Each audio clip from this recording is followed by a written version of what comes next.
जीवन में असंभव कुछ भी नहीं है। जब जागो तब सवेरा होता है। अगर आपको ये लगता है कि मैंने जीवन में बहुत से बुरे काम किए हुए हैं और अब इन गलत कर्मों को सुधारने के लिए कोई भी विकल्प नहीं है, तो आपको गौतम बुद्ध के जीवन की यह कहानी एक बार अवश्य सुननी चाहिए। तो चलिए कहानी शुरू करते हैं। एक दिन गौतम बुद्ध श्रावस्ती के एक गांव में भिक्षटन के लिए पहुंचते हैं। जब गांव में प्रवेश करते हैं तो देखते हैं कि पूरे गांव में सन्नाटा छाया हुआ है। दूर दूर तक कोई भी व्यक्ति नजर नहीं आता। बुद्ध उस गांव के पहले द्वार पर जाते हैं और कहते हैं भिक्षाम देहि, परंतु भीतर से बाहर कोई नहीं आता। बुद्ध दूसरे द्वार पर जाते हैं, परंतु कोई दरवाजा नहीं खोलता। तीसरे द्वार पर जाते हैं, परंतु उस द्वार से भी कोई व्यक्ति बाहर नहीं आता। फिर अचानक से एक दरवाजा खुलता है जिसमें से एक व्यक्ति बाहर निकलता है। वह जल्दी से बुद्ध का हाथ पकड़ता है और उन्हें अपने घर में ले जाता है और कहता है कि क्षमा करें बुद्ध, परंतु इस समय आप बाहर नहीं जा सकते। उंगलीमाल को श्रावस्ती की सीमा पर देखा गया है। सभी गांव वाले डर के मारे अपने अपने घरों की खिड़कियां और दरवाजे बंद करके बैठे हुए हैं। बुद्ध उस व्यक्ति से पूछते हैं कि कौन है यह उंगलीमाल और उससे इतना भय क्यों है। वह व्यक्ति कहता है कि उंगलीमाल एक राक्षस है। उसे जो भी मनुष्य मिलता है, बच्चा, वृद्ध, स्त्री, पुरुष, यहाँ तक कि सन्यासी भी, वह किसी को भी नहीं छोड़ता। बुद्ध उनसे पूछते हैं कि वह धन के लालच में यह सब करता है क्या। वह व्यक्ति कहता है कि नहीं, उसे धन का कोई लालच नहीं है। वह जब भी किसी आदमी को मारता है तो उसकी उंगली काटकर अपने गले की माला बनाता है, इसीलिए उसका नाम उंगलीमाल पड़ गया है। और यह भी सुना है कि जब उसके गले की माला में 100 उंगलियां पूरी हो जाएंगी तो उसकी विनाशक शक्तियां और भी ज्यादा बढ़ जाएंगी। बुद्ध कहते हैं आभार हुआ आपका जो आपने मुझे उसके बारे में बताया। फिर वह व्यक्ति बुद्ध से कहता है कि कृपा कर आप बाहर ना जाएं, क्योंकि वह आप पर भी वार कर सकता है। बुद्ध कहते हैं भय से अपनी राह छोड़ दूं, ऐसा मैंने कभी नहीं किया। मुझे भिक्षा मांगते देख जन जन के हृदय में उंगलीमाल का भय कम होगा। फिर वह व्यक्ति कहता है नहीं बुद्ध, आप मत जाइए, वह बहुत ही ज्यादा खतरनाक है। बुद्ध कहते हैं कि वह खतरनाक नहीं बल्कि वह दुखी है। मुझे उसके पास जाना होगा क्योंकि उसे मेरी आवश्यकता है। इतना कहते हुए बुद्ध उस व्यक्ति के पास चले जाते हैं।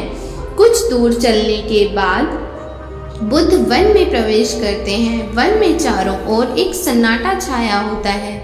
दूर दूर तक ना कोई मनुष्य ना कोई पशु पक्षी दिख रहा होता है, परंतु गौतम बुद्ध अपने मार्ग में आगे बढ़ते रहते हैं। अचानक बुद्ध के सामने उंगलीमाल आकर खड़ा हो जाता है।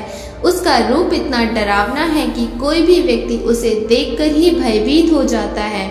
उसके गले में उंगलियों की माला होती है। चेहरा और हाथ रक्त से सने होते हैं और शरीर बलशाली होता है। उसका रूप इतना भयानक होता है कि किसी भी साधारण व्यक्ति के प्राण तो उसे देखते ही निकल जाएं, परंतु बुद्ध पर उंगलीमाल के डरावने रूप का कोई असर नहीं होता। कुछ क्षण बाद बुद्ध कुछ क्षण तक शांत मुस्कुराहट के साथ उंगलीमाल की तरफ देखते हैं, फिर उसकी बगल से निकलकर अपने मार्ग में आगे बढ़ जाते हैं। बुद्ध को ऐसा करते देख उंगलीमाल को यह समझ नहीं आता है कि उसके साथ यह क्या हो रहा है। वह मन ही मन सोचता है कि मुझे देखकर लोग या तो भाग जाते हैं या मुझे देखकर मर जाते हैं या मुझसे अपने प्राणों की भीख मांगने लगते हैं।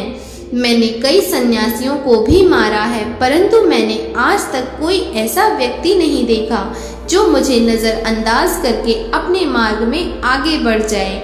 या तो इसने मुझ पर ध्यान नहीं दिया होगा, या फिर हो सकता है कि यह देख ही ना सकता हो। परंतु मुझे इससे क्या मतलब, मुझे तो अपने गले की माला पूरी करनी है। उंगली माल बुद्ध को आवाज लगाता है, हे साधु रुक। फिर भी गौतम बुद्ध उंगली माल को नजरअंदाज करते हैं और अपने मार्ग में आगे बढ़ते रहते हैं।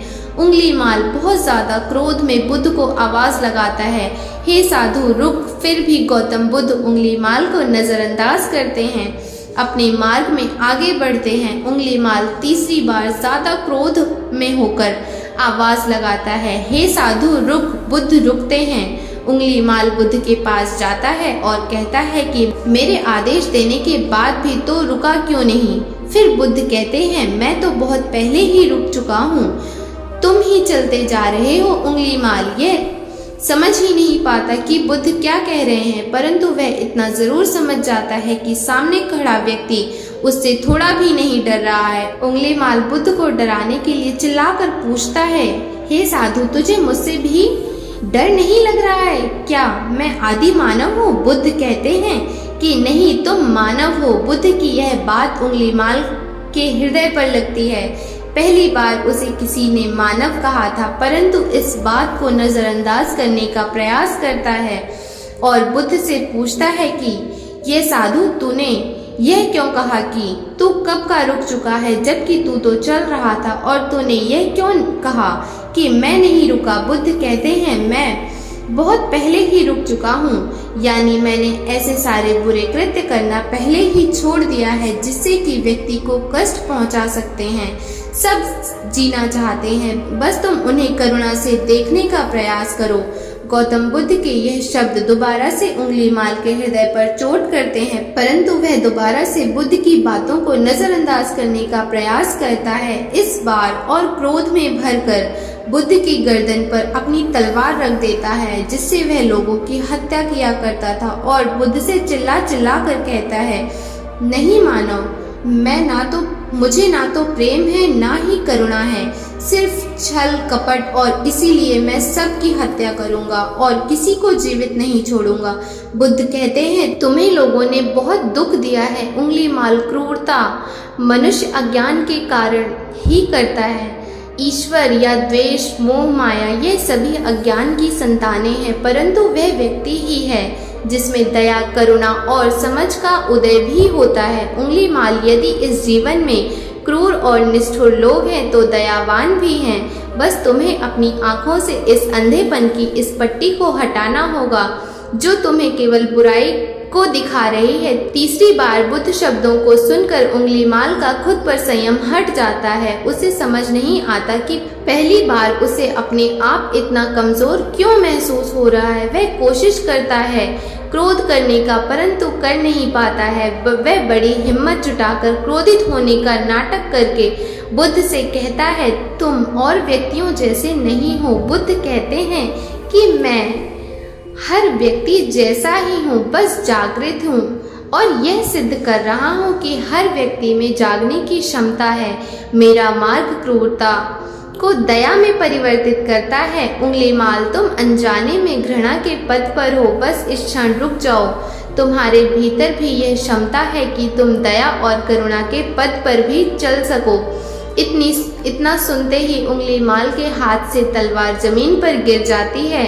उसकी आंखों से आंसू बहने लगते हैं। भला कोई कब तक बुद्ध को अनदेखा करेगा।